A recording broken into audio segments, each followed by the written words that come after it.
Azərbaycanda doğuşla bağlı statistika ciddi dəyişikliklərin olduğunu göstərir. Rəsmi məlumatlara əsasən qeysəriyyə əməliyyatı ilə uşaq dünyaya gətirənlərin sayı artır. Mama ginekoloqlar mövcud vəziyyətdən narahatdırlar. Onların sözlərinə görə əməliyyat yalnız tibbi zərurət olduqda tətbiq edilməlidir. Bəs analar niyə təbii doğuşa yox, əməliyyata üstünlük verirlər? Normal doğuşun, o doğuş anındakı olan ağrısını çox xanım çəkmək istəmir. Buna görə də onlar elə bilirlər ki, normal doğum keysəriyyə ilə olan doğuşdan daha rahat. Əslində rahat deyildir. Onun özü də digər əməliyyatlar kimi qarın boşluğu açılan bir əməliyyat olduğuna görə onun da bir sıra fəsadları vardır.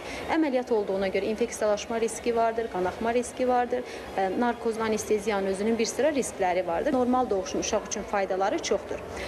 İlk öncə uşaq normal doğuş kanalından keçdikdə oranın bakteriyaları ilə, florası ilə təmas etdiyinə görə uşağın həm bağırsaq florası, həm də immun sistemi daha güclü olur. İkinci bir şəkildə uşaq oradan keçdikdə onun döş qəfəsi sıxılır, eyni zamanda ağciyərlərinin sıxılmasına və orada olan mayenin xaric olmasına və bu uşaqlarda tənəffüs problemlərinin daha az olmasına gətirib çıxarır.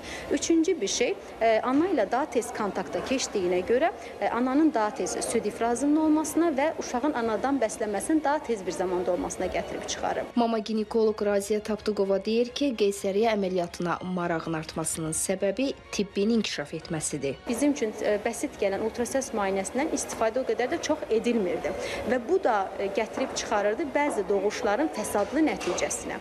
Ancaq indiki bir zamanda biz ultrasəs müayinəsini geniş bir şəkildə istifadə edirik və bilirik ki, öncədən bu hamilə normal doğuşa buraxılsa, hansı fəsadlı ana və uşaq üçün hansı fəsadlar, ağırlaşmalarla gətirib çıxarılacaq.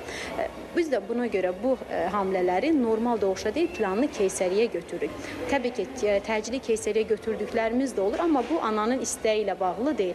Bu həkimlərin konsensusuyla bir neçə həkimin birlikdə qərar verməsi ilə olur. Qeysəriyyə doğuş prosesinin ağrısını azaltsa da uşağın və ananın sağlamlığı üçün təhlükəli ola bilər. Ona görə də ən doğru seçimi qadın yox, həkim verməlidir.